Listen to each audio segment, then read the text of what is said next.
Hello friends, welcome to KR magic. Chamanti unconscious అయిన తర్వాత ప్రేమ్ తనని తీసుకొని హాస్పిటల్లో జాయిన్ చేస్తాడు.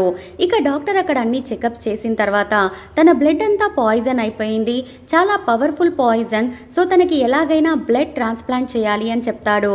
అప్పటికే అక్కడికి హర్షవర్ధన్ రావడంతో ఇమీడియట్గా ఆ విషయాన్ని చంద్రికకి ఫోన్ చేసి చెప్పగానే చంద్రిక చామంతి వాళ్ళ అమ్మని తీసుకొని హాస్పిటల్కి వచ్చేస్తుంది. ఇక డాక్టర్ చామంతి వాళ్ళ అమ్మ బ్లడ్ చెక్ చేసినా సరే అది చామంతి బ్లడ్కి సెట్ కాదు, వాళ్ళ నాన్నది కూడా చెక్ చేయమని హర్షవర్ధన్ పోలీస్ స్టేషన్కి ఫోన్ చేయగానే వాళ్ళు చెక్ చేసి అది కూడా మ్యాచ్ అవ్వలేదు అని చెప్తారు. దాంతో ప్రేమ్కి డౌట్ వచ్చి అసలు ఇంతకీ చామంతిది ఏ బ్లడ్ గ్రూప్, ఎవరితో మ్యాచ్ కాకపోవడం ఏంటి, సొంత తల్లిదండ్రులతో కూడా మ్యాచ్ కాకపోవడం ఏంటి అని డౌట్గా అడిగేసరికి అవును, ఇది చాలా rare blood group, Bombay blood group, 1,00,000 మందిలో ఒక్కరికి మాత్రమే ఉంటుంది, అది తనకే ఉంది. ఆ బ్లడ్ గ్రూప్ దొరికితే 1 అవర్లో తనని బతికించవచ్చు, బ్లడ్ మొత్తం మార్చాలి, లేదంటే తన ప్రాణాలు పోతాయి అని డాక్టర్ చెప్పగానే అక్కడున్న వాళ్ళందరూ కూడా షాక్ అయిపోతారు. ఇక ఈ మాటలన్నీ విన్న నిషా మాత్రం చాలా సంబరపడిపోతూ ఉంటుంది. నేను వేసిన ప్లాన్ ఎక్కడ ఫెయిల్ అవుతుందో అనుకున్నాను, ఈ ప్రేమ్ నా ప్లాన్ని ఎక్కడ పాడు చేస్తాడో అనుకున్నాను, కానీ తన బ్లడ్ గ్రూప్ వల్లే తనకి ప్రమాదం పొంచి ఉందన్నమాట, ఇక ఎవ్వరూ తనని కాపాడలేరు అని చాలా సంబరపడిపోతూ ఉంటుంది. ఇక ఇక్కడ రమాదేవి ఇంటికి చేరుకొని అసలు ఆ చామంతి చచ్చిందన్న న్యూస్ ఇంకా నిషా చెప్పదేంటి అని ఆలోచిస్తూ ఉంటుంది. ఇక జగదీష్ కూడా ఇంకా ఏముందిలే చెల్లాయ్, పాయిజన్ బాగా ఎక్కింది అంటున్నావు కదా, ఖచ్చితంగా చచ్చిపోతుందిలే అని హ్యాపీగా చెప్తాడు. అలా కాదన్నయ్య, అసలు అక్కడ ఏం జరిగింది అన్నది ఈ నిషా చెప్తాను అంది, కానీ ఇంతవరకు తన దగ్గర నుంచి ఫోన్ రాలేదు, అందుకే అది చచ్చింది అన్న న్యూస్ వినాలని చాలా ఆతృతగా ఎదురు చూస్తున్నాను అని రమాదేవి అంటుంది. ఈ మాటలను విన్న రోజా అసలు కాలేజీలో పాయిజన్ ఇవ్వడం ఏంటి, అందులోనూ డూప్లికేట్ పాయిజన్ దగ్గర ఒరిజినల్ పాయిజన్ ఎలా వస్తుంది, చామంతికి కాలేజీలో శత్రువులు ఎవరున్నారు అని అంటూ ఉంటే రమాదేవి మాత్రం ఏం డౌట్ రాకుండా ఈ చామంతి ఏమైనా ఊరికే ఉంటుందా, ఎవరితో అయినా గొడవలు పెట్టుకుంటూ ఉంటుంది, అందులో ఎంతమందితో గొడవ పెట్టుకుందో, ఎవరు కావాలని ఇదంతా చేశారో అని మాట మారుస్తుంది. అలా అయితే నిషాకి కూడా చామంతి అంటే అస్సలు నచ్చదు కదా, ఎప్పుడూ కూడా చామంతిని అవాయిడ్ చేస్తూ ఉంటుంది, అంతేకాకుండా తనను చీకొడుతూ ఉంటుంది. నిషానే ఇదంతా చేసిందేమో అని రోజా డౌట్గా అంటుంది. నిషాకేమవసరం, అసలు చామంతి గురించి తను ఆలోచించాల్సిన అవసరం ఏంటి, తను ఈ ఇంటికి కాబోయే కోడలు, అలాంటప్పుడు తను ఇదంతా ఎందుకు చేస్తుందనుకుంటున్నావు, అయినా నిషా స్టేజ్ దగ్గర నా పక్కనే కూర్చొని ఉంది, నాటకం మొత్తం కూడా మేమిద్దరం పక్కపక్కన కూర్చొని చూసాం తెలుసా, నువ్వు నిషాని అనుమానించకు అని రోజా నోరు మూపిస్తుంది రమాదేవి. అది సరే కానీ అత్తయ్య, ఒక పని మనిషి చచ్చిపోతే బాగుండు అని మీరెందుకు అనుకుంటున్నారు అని రోజా అడిగేసరికి అది పని మనిషిలాగే ఇంట్లోకి ఎంటర్ అయ్యింది, కానీ ప్రతి విషయంలో కూడా నాకు అడ్డుపడుతూనే ఉంది, నన్ను ఎదిరిస్తూనే ఉంది, అలాంటి దాన్ని నేను ఎలా పక్కన పెట్టుకోవాలనుకుంటాను, అందుకే ఎదురు చూస్తున్నాను అని రమాదేవి అంటూ ఉండగానే నిషా ఫోన్ చేసి గుడ్ న్యూస్ ఆంటీ, తనది బాంబే బ్లడ్ గ్రూప్ అంట, అసలు గంట లోపల బ్లడ్ కనుక మార్చకపోతే తను చచ్చిపోతుందంట, ఇక మన ప్లాన్ ఫలించినట్టే, నాకు తన పీడ విరగడైనట్టే అని హ్యాపీగా చెప్తుంది. ఆ మాటలు విన్న రమాదేవి కూడా చాలా సంతోషపడిపోతూ సరే నిషా, నువ్వు అక్కడే ఉండు, అప్ టు డేట్ ఏ విషయమైనా సరే నాకు చెప్తూ ఉండు అని చెప్పేసరికి నిషా కూడా అక్కడే ఉండి అంతా అబ్జర్వ్ చేస్తూ ఉంటుంది. ఇక ఇక్కడ డాక్టర్ అన్ని హాస్పిటల్లో ఎంక్వైరీ చేసేసి ఇక అందరి దగ్గరికి వచ్చి నేను నాకున్న సోర్స్ ప్రకారం అంతా వెతికాను, కానీ బాంబే బ్లడ్ గ్రూప్ ఎక్కడా దొరకలేదు, ఇక మీ చేతుల్లోనే ఉంది, మీరు బ్లడ్ తీసుకొని వస్తే నేను చామంతిని బతికిస్తాను, లేదు అంటే మాత్రం ఇక హోప్స్ వదిలేసుకోండి, ఈ ఫైల్ మీద సంతకం పెట్టండి అని ప్రేమ్కి ఫైల్ ఇస్తుంది.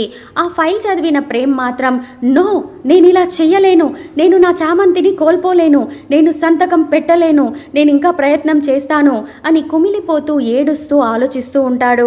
ఇక వెంటనే ప్రేమ్కి ఒక ఆలోచన వస్తుంది, యశ్వంత్ త్వరగా వెళ్ళి మన స్టూడెంట్స్ అందరికీ కూడా బాంబే బ్లడ్ గ్రూప్ గురించి ఇన్ఫర్మేషన్ని, చామంతి కండిషన్ గురించి కూడా చెప్పు, గంట లోపల అరేంజ్మెంట్ కావాలి అని చెప్పు, ఎంత ఖర్చైనా పర్వాలేదు, ప్రతి ఒక్కరిని మెసేజ్ పాస్ చేయమని చెప్పు అని ప్రేమ్ చెప్పగానే యశ్వంత్ త్వరగా అక్కడున్న వాళ్ళ గ్యాంగ్కి ఫోన్ చేస్తాడు.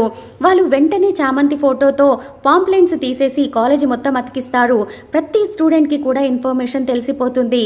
ఇక అందరూ కూడా ప్రిన్సిపల్ సార్ దగ్గరికి రాగానే ప్రిన్సిపల్ సార్ వెంటనే చామంతి కండిషన్ని అందరి స్టూడెంట్స్కి వివరించేసి, మీకు తెలిసిన ప్రతి సోర్స్కి మీరు కాల్ చేయండి, ప్రతి ఒక్కరికి ఇన్ఫర్మేషన్ తెలియాలి, చామంతి ఎలాగైనా బతకాలి అని చెప్పేసి వెంటనే వాళ్ళు అందరికీ మెసేజ్లు పంపించేస్తారు.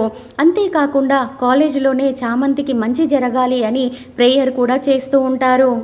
ఇక ఇక్కడ ప్రేమ్ కూడా తన వంతుగా ఛానల్ వాళ్ళకి ఫోన్ చేసి ఛానల్లో ఆ న్యూస్ టెలికాస్ట్ అయ్యేలాగా చేస్తాడు. ఇక ప్రతి ఛానల్ వాళ్ళు కూడా ఆ న్యూస్ని టెలికాస్ట్ చేస్తూ ఉంటారు. అంతలో హర్షవర్ధన్కి ఒక డౌట్ వస్తుంది. ఒకవేళ ఎవరైనా డోనర్ దొరికినా సరే దాన్ని 1 అవర్లో ఇక్కడికి ఎలా తీసుకొని రాగలం అని అంటూ ఉంటే ప్రేమ్ దానికి ఒక ఐడియా ఉంది నాన్న, గ్రీన్ ఛానల్ ద్వారా దాన్ని 1 అవర్లో ఎక్కడి నుంచైనా మనం ఇక్కడికి తెప్పించవచ్చు, మీరు వెంటనే డీసీపీకి ఫోన్ చేయండి అని ప్రేమ్ అనగానే హర్షవర్ధన్ హడావిడిగా డీసీపీకి ఫోన్ చేసేసి గ్రీన్ ఛానల్ గురించి వివరించి చెప్తాడు. అంతలోనే డాక్టర్ వచ్చి చామంతి కండిషన్ నిమిషం నిమిషం చేజారిపోయేలాగా ఉంది, ఏదో ఒకటి చెయ్యాలి, లేదంటే హోప్స్ వదిలేసుకోండి అని అంటూ ఉంటే ప్రేమ్ చాలా బాధపడుతూ, చామంతి అందరికీ మంచి చేసింది, తను చాలా గొప్పది, నేను తనని ఎలాగైనా బతికించుకుంటాను, తను ఎవ్వరికీ ఏ ద్రోహం చేయలేదు అని ఎమోషనల్గా ఫీల్ అవుతూ ఉంటే అప్పుడే ప్రేమ్కి ఒక దగ్గర నుంచి ఫోన్ వస్తుంది.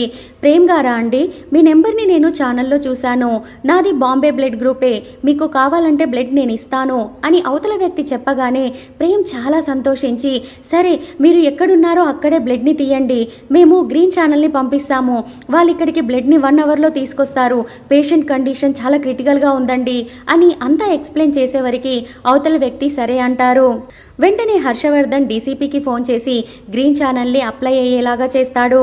ఇదంతా వింటున్న చంద్రిక మాత్రం అసలు ఈ గ్రీన్ ఛానల్ అంటే ఏంటి, అసలు చామంతి చాలా అదృష్టవంతురాలు, లాస్ట్ మూమెంట్లో బ్లడ్ దొరికింది అని అంటూ ఉంటే, అదా అమ్మా, అది ఏం లేదమ్మా, గ్రీన్ ఛానల్ అంటే ఏంటంటే ట్రాఫిక్ని త్వరగా క్లియర్ చేసేసి మనకు కావాల్సిన బ్లడ్ని ఎంత దూరంలో ఉన్నా సరే 1 అవర్లో వాళ్ళు చేర్చేస్తారు.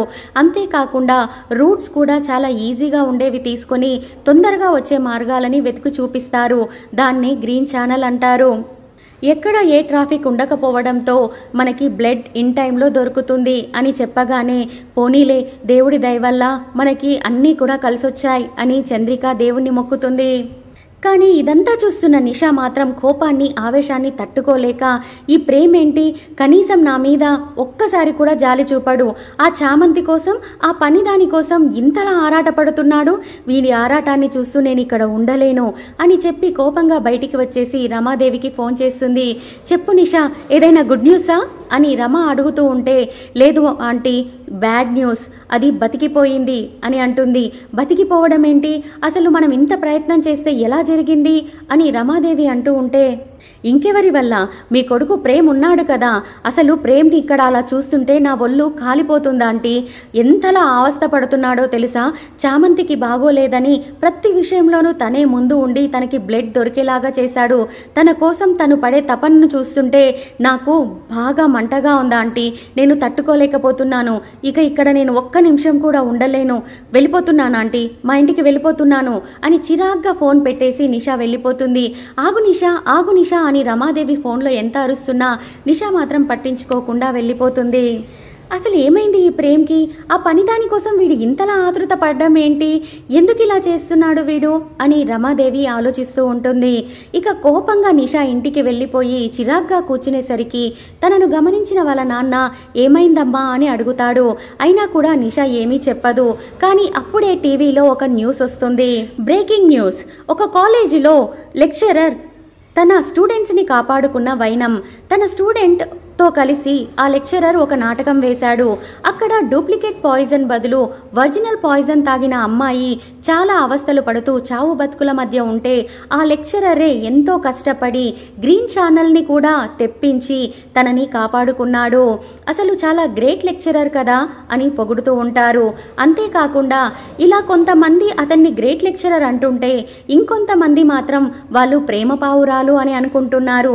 ఎందుకంటే రోమియో జూలియట్ నాటకంలో వాళ్ళున్న తీరును చూస్తే వాళ్ళు నిజమైన ప్రేమికులే అని అందరికీ అనిపిస్తుంది. మరి ఇదంతా నిజమేనా?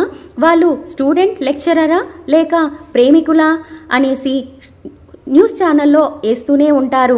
అది చూసిన నిషాకి కోపం వచ్చేసి ఫ్లవర్ వాస్ తీసుకుని టీవీని బద్దలు కొట్టాలని చూస్తుంది.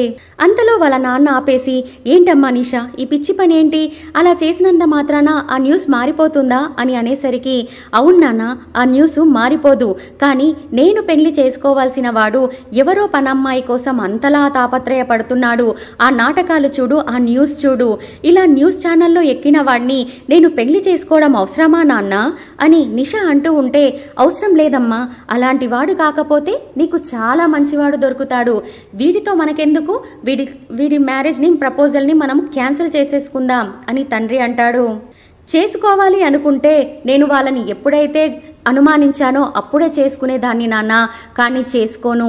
నేను ఏదైతే ఆశపడతానో అది నాకే దక్కాలి. వేరే వాళ్ళు దాన్ని దక్కించుకోవాలి అని చూస్తే నేను ఊరుకోను. అందుకే నాకు వాళ్ళ తీరు నచ్చకపోయినా సరే నేను ప్రేమ్నే పెళ్లి చేసుకుంటాను. ఆ చామంతి అంతు చూడాలి నాన్న అని నిషా అంటూ ఉంటే, నా కూతురు కోరికను నేను కాదంటానా అమ్మా? ఆ రమాదేవికి ఎక్కడ పెట్టాలో అక్కడ పెట్టి మీ ప్రాబ్లంని క్లియర్ చేస్తాను, పద అని నిషాను తీసుకుని రమాదేవి ఇంటికి వెళ్తాడు. అప్పటికే ఇంటి దగ్గర రమాదేవి వాళ్ళు కూడా ఆ న్యూస్ని చూసి ఉండి, రండి అన్నయ్య రండి కూర్చోండి అని పిలుస్తూ ఉంటే, నిషా వాళ్ళ నాన్న మాత్రం, మాకు మర్యాదలు అవసరం లేదు, విషయాన్ని తేల్చుకుందామని వచ్చేసాం. ఏంటి ఆ న్యూస్ ఏంటి? అసలు మీ ప్రేమ్ తీరేంటి? నా కూతురితో పెళ్లి సెట్ అయిన వాడు అలా పని మనిషితో తిరగడం ఏంటి అని కోపంగా అతను నిలదీస్తూ ఉంటే, అయ్యో అన్నయ్య, న్యూస్లో చాలా వస్తాయి, అవన్నిటినీ మనం పట్టించుకుంటామా? వాటి గురించి మనం ఆలోచిస్తామా? మా ప్రేమ్ గురించి మీకు అస్సలు తెలియదు. చిన్నప్పటి నుంచి కూడా వాడు అంతే.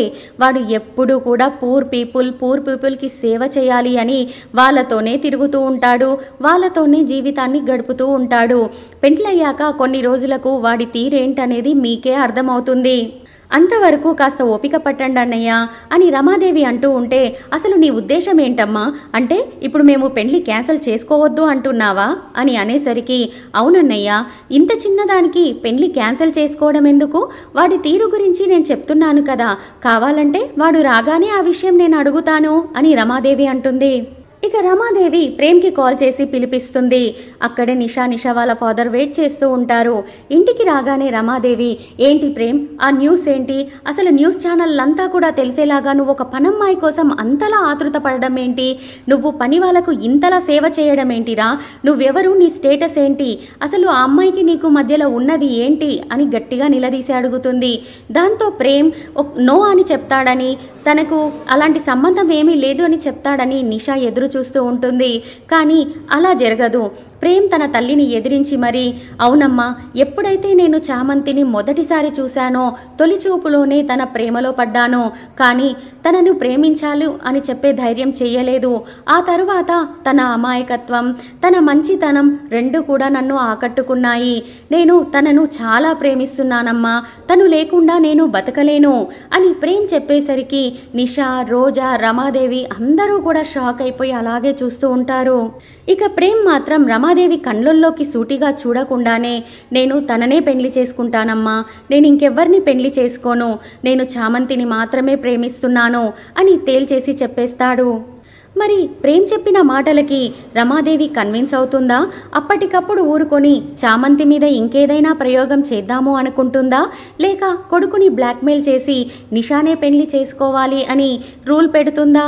తెలుసుకోవాలి అనుకుంటే నా ఛానల్ని సబ్స్క్రైబ్ చేసుకొని ఒక లైక్ ఇవ్వడం మర్చిపోకండి. Thank you for watching. Bye bye.